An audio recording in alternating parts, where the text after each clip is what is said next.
Hi friends, welcome to V V tech. iOS 26 update பண்ண எல்லாருமே புதுசாக கேலரியில் ஒரு ஃபீச்சர் ஒன்று இப்போ யூஸ் பண்ணிக்கிட்டு இருக்காங்க. அதாவது ஸ்பேஷியல் சீன் அப்படின்ற ஒரு இது உண்டு, அதாவது ஃபீச்சர் உண்டு. அதாவது ஃபோட்டோவை நம்ம நோமாக சொல்லணும்னா 3Dயில் சேஞ்ச் பண்ணுற ஒரு ஃபீச்சர். ஸோ இந்த ஒரு ஃபீச்சரை நம்மளுமே எப்படி நம்மளுடைய மொபைலையுமே செய்து பார்க்குறது, இல்லாட்டி நம்மளுமே வால்பேப்பருக்கு போடுறதுக்காக இந்த 3D ஃபோட்டோ எப்படி க்ரியேட் பண்ணுறது அப்படின்றத இந்த வீடியோவில் பார்க்க போகிறோம். ஸோ வாங்க வீடியோக்குள்ளே போகலாம்.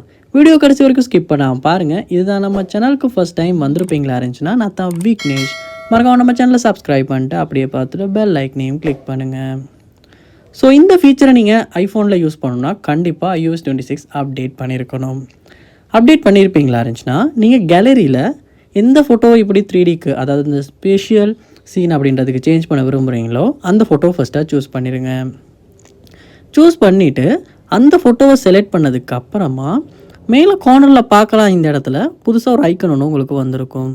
ஸோ அந்த ஐக்கன் அப்படி கிளிக் பண்ணுவீங்களா இருந்துச்சுன்னா ஸ்பேஷியல் சீன் அப்படின்னு காட்டி உங்களுடைய ஃபோட்டோ இப்போ ஸ்பேஷியல் சீனுக்கு சேஞ்ச் ஆகிரும். ஸோ அதுக்கப்புறமா உங்கள் ஃபோனை நீங்கள் மூவ் பண்ணி பார்க்கும்போது கண்டிப்பாக உங்கள் ஃபோட்டோ இப்போ 3Dயில் உங்களுக்கு ஷோ ஆகும். ட்ரை பண்ணி பாருங்கள். ஒரு நல்ல ஃபீச்சர்னு கூட சொல்லலாம். ஏன்னா இந்த மாதிரி ஃபோட்டோவை நம்ம சேஞ்ச் பண்ணி வால்பேப்பர் போடும்போது ஸோ அதுவுமே பெஸ்ட்டாகவும் இருக்குது. ஸோ நீங்களுமே இந்த மாதிரி ஸ்பேஷியல் சீனுக்கு சேஞ்ச் பண்ணால் கண்டிப்பாக இந்த வீடியோ யூஸ்ஃபுல்லாக இருக்கும். ட்ரை பண்ணி பாருங்கள். நீங்கள் ட்ரை பண்ணி பார்த்தீங்களா இல்லையா அப்படின்றத கண்டிப்பாக கமெண்ட் பண்ணுங்கள். இது போல் நிறைய வீடியோ பார்க்கணுன்னா கண்டிப்பாக நம்ம சேனலை சப்ஸ்கிரைப் பண்ணுங்கள். தேங்க்யூ.